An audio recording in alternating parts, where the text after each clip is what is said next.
اللہ تعالیٰ کے فضل و کرم سے ذوالحجہ کا مہینہ شروع ہو چکا ہے، اور اس مہینے کو اللہ تبارک و تعالیٰ نے اپنی کچھ مخصوص عبادتوں کے لیے منتخب فرمایا۔ یوں تو سارے ہی دن اللہ تعالیٰ کے بنائے ہوئے ہیں، کوئی بھی دن ایسا نہیں ہے جو اللہ تعالیٰ کی تخلیق نہ ہو،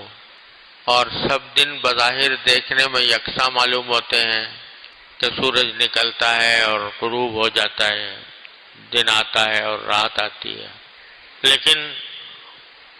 کچھ مخصوص دنوں کو اللہ تبارک و تعالی اپنی خاص رحمت کے نتیجے میں کوئی خاص تقدس عطا فرما دیتے ہیں، اس لیے اس کی فضیلت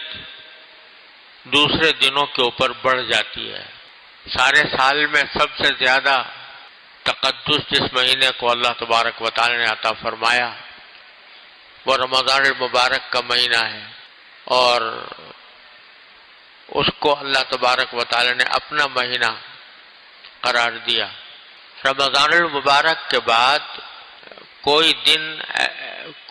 دنوں کا کوئی مجموعہ ایسا نہیں ہے جس میں اللہ تبارک و تعالی کو اپنی عبادت اتنی محبوب ہو جتنا یہ 10 دن ہے ذوالحجہ کے، جس کے 10 دن ہیں۔ عشرہ ذوالحجہ یعنی ذوالحجہ کی پہلی تاریخ سے لے کر 10 تاریخ تک یہ 10 دن جو ہیں یہ عشرہ ذوالحجہ کہلاتے ہیں، اور ایک حدیث میں جو خطبے میں پڑھی جائے گی اس میں نبی کریم سرورت عالم صلی اللہ علیہ وسلم کا یہ ارشاد منقول ہے کہ ما من ایام احب الی اللہ ان یتعبد له فیها من 10 ذی الحجہ، یعنی سارے سال میں ظاہر رمضان کے بعد کوئی دن ایسے نہیں ہیں جن میں اللہ تبارک و تعالی کو اپنی عبادت اتنی زیادہ پسند ہو جتنی ذوالحجہ کے عشرے میں پسند ہے۔ عبادت خواہ کسی بھی قسم کی ہو، خاص طور پر یہ فرمایا کہ یعدل صیام کل یوم منہا بصیام سنہ، کہ اس کے ہر دن کا روزہ ایک سال کے روزے کے برابر ہے۔ ایک دن کا روزہ رکھے تو نفلی روزہ ایک دن کا رکھے تو ایسا ہے جیسے ایک سال بھر نفلی روزے رکھے۔ وقیام کل لیلۃ منہا بقیام لیلۃ القدر، اور ہر رات میں کھڑے ہونے سے مراد یہ ہے کہ نمازیں پڑھنا، نفلیں پڑھنا، تہجد پڑھنا، یہ برابر ہے لیلۃ القدر کے قیام کے۔ تو لیلۃ القدر تو رمضان میں آتی ہے اور متعین طور پر معلوم بھی نہیں ہے کہ کون سی رات یوم لیلۃ القدر ہوگی۔ آخری عشرے کی کوئی بھی طاق رات لیلۃ القدر ہو سکتی ہے، لیکن ان راتوں کے بارے میں رسول کریم صلی اللہ علیہ وسلم نے فرمایا کہ ان راتوں میں جو عبادت کی جائے گی وہ لیلۃ القدر کی عبادت کے برابر ہوگی۔ اور صرف روزے ہی کی خصوصیت نہیں اور تہجد ہی کی خصوصیت نہیں، بلکہ فرمایا ہر عبادت، ویسے ہی دن میں بھی آدمی نفل پڑھے گا تو وہ اللہ تعالیٰ کو بہت محبوب ہے، دن میں پڑھے، رات میں پڑھے، تسبیح کرے، ذکر کرے، کلمہ پڑھے، تیسرا کلمہ سبحان اللہ والحمد للہ ولا الہ الا اللہ واللہ اکبر ولا حول ولا قوۃ الا باللہ العلی العظیم۔ تسبیح اور ذکر کا کوئی بھی عمل کرے گا وہ اللہ تعالیٰ کو اتنا محبوب ہے اس زمانے میں جتنا اور دنوں میں محبوب نہیں۔ درود شریف پڑھے، صدقہ کرے، وہ صدقہ جتنا اس زمانے میں محبوب ہے اتنا اور کسی زمانے میں محبوب نہیں ہے، اور ظاہر ہے جب اللہ تعالیٰ کو محبوب ہے تو اس کے اوپر اجر و ثواب بھی عام دنوں کے مقابلے میں زیادہ ہوگا۔ تو ہر قسم کی عبادت، چاہے وہ نماز ہو، چاہے وہ روزہ ہو، چاہے وہ نفلیں ہوں، چاہے وہ ذکر ہو، تسبیحات ہوں، درود شریف ہو،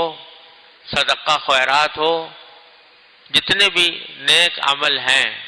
کسی غریب کی امداد ہو، کسی کی حاجت روائی ہو، وہ یہ سب عبادتیں ہیں، اور ان عبادتوں یہ عبادتیں ان ایام میں سب سے زیادہ محبوب ہیں اللہ تعالیٰ کو، لہذا اس کا اجر و ثواب بھی زیادہ ہے۔ ایک تو خصوصیت اس عشرے کی یہ ہے، اللہ تعالیٰ اپنی رحمت سے ہمیں اس عشرے کے اندر زیادہ سے زیادہ عبادت کی توفیق عطا فرمائے۔ دوسری بات یہ کہ اس عشرے میں کچھ ایسی عبادتیں انجام دی جاتی ہیں جو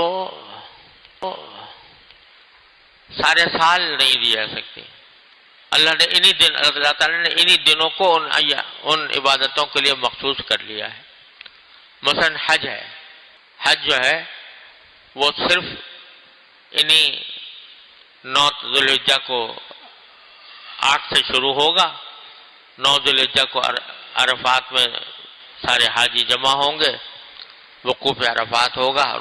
رکن اعظم جو ہے حج کا وہ 9 تاریخ کو انجام دیا جائے گا،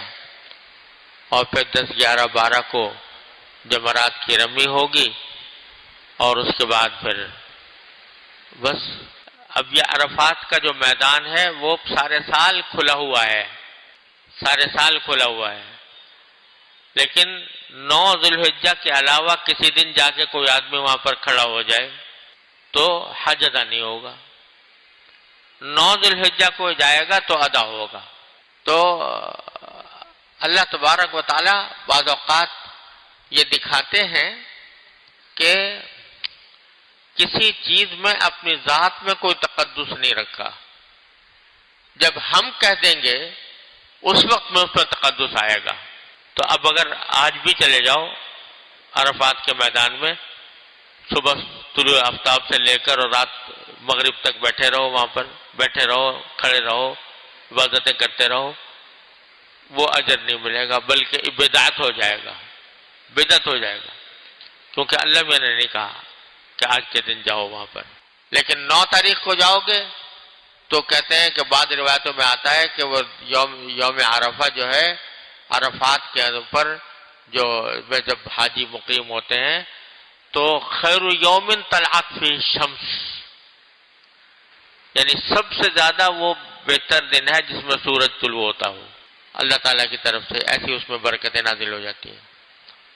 لیکن تو حج کو اللہ تعالیٰ نے انہی ایام کے ساتھ مخصوص کر دیا، اور البتہ جو حج کے لیے نہیں جا سکے، جیسے ہم لوگ ہیں حج کی عبادت انجام نہیں دے سکے، یہاں پر موجود ہیں، ان کے لیے اللہ تعالیٰ نے 2 چیزیں رکھی ہیں۔ ایک یہ مستحب ہے، کوئی فرض واجب نہیں ہے، مستحب ہے کہ ذوالحجہ کا چاند دیکھنے کے بعد، یعنی ذوالحجہ کی رات، پہلی ذوالحجہ کی رات شروع ہونے کے بعد سے لے کر جب تک کوئی آدمی قربانی کرتا ہو، اس کے لیے ہے جو قربانی کرتا ہو، جس کے ذمہ قربانی واجب ہو، اس کے لیے ہے کہ وہ یکم ذوالحجہ کی رات سے اور قربانی کرنے تک اپنے بال نہ کٹوائے، اپنے ناخن نہ کٹوائے، یہ مستحب ہے۔ اگر کوئی کٹوائے گا تو کوئی گناہ نہیں ہے، کٹوائے گا تو کوئی عذاب نہیں ہے، لیکن مستحب ہے، اگر نہیں کٹوائے گا کوئی تو ثواب ہوگا انشاءاللہ۔ یہ کیا بات ہے؟ یہ تھوڑی سی مشابہت پیدا کی جا رہی ہے حاجیوں کے ساتھ، جو حج کے لیے جا رہے ہیں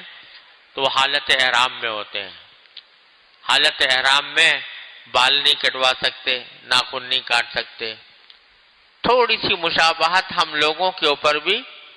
ہم لوگوں کو بھی دے دی گئی کہ تم ان کے ساتھ مشابہت اختیار کرو۔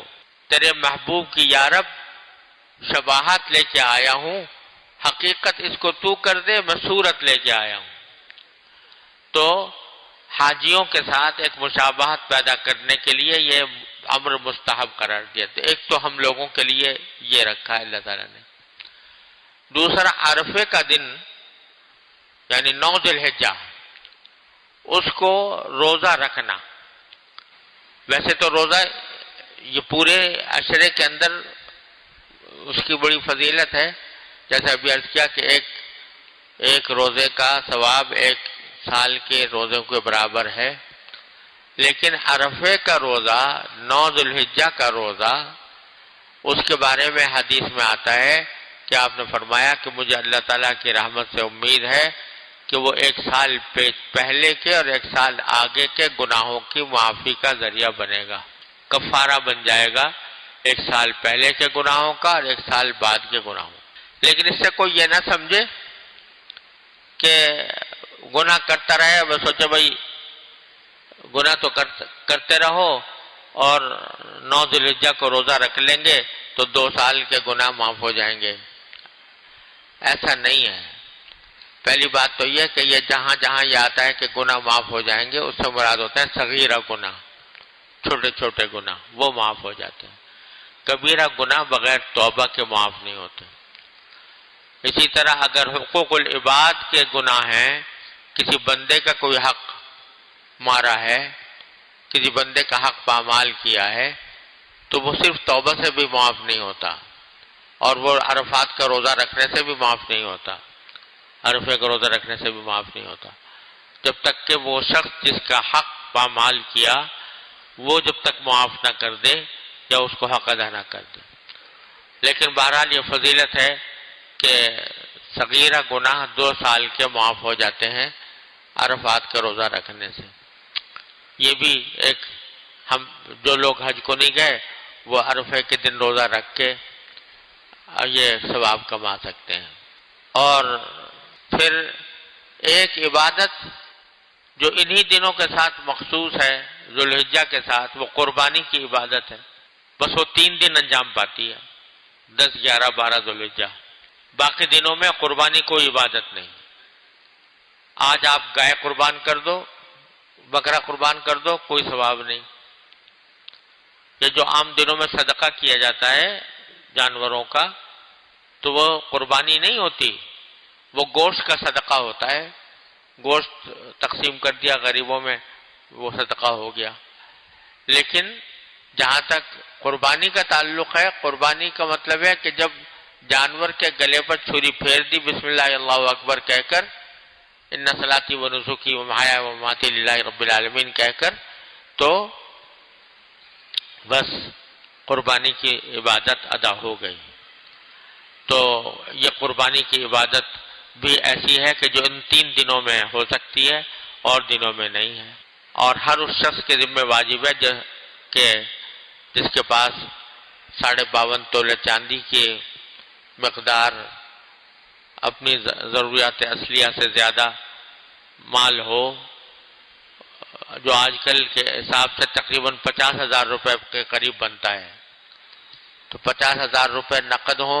زیور ہو 50,000 روپے کا، یا 50,000 روپے کا ضرورت سے زیادہ سامان ہو، تو اس کے ذمہ قربانی واجب ہو جاتی ہے۔